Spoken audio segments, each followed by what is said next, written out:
Welcome to my channel Pallavi digital arts. నిజమైన అందం. ఒక ఊరిలో అందమైన నెమలి ఉండేది. ఆ నెమలి గర్వపడేది, ఎందుకంటే తన రెక్కల రంగులు అందరిని ఆకర్షించేవి. ప్రతిరోజు నెమలి ఆకాశానికి రెక్కలు విప్పి తన అందాన్ని చూపిస్తూ ఇతర పక్షులను చిన్న చూపు చూసేది.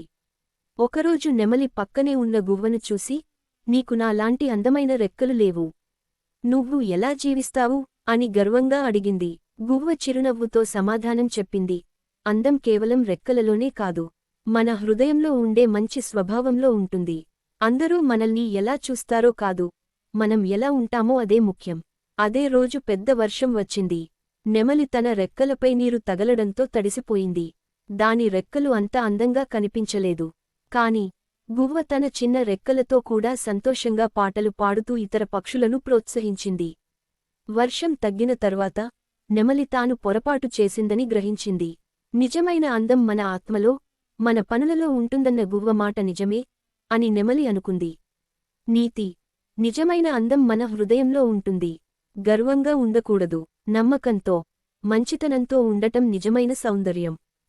Thank you so much for watching. Please like, share and subscribe.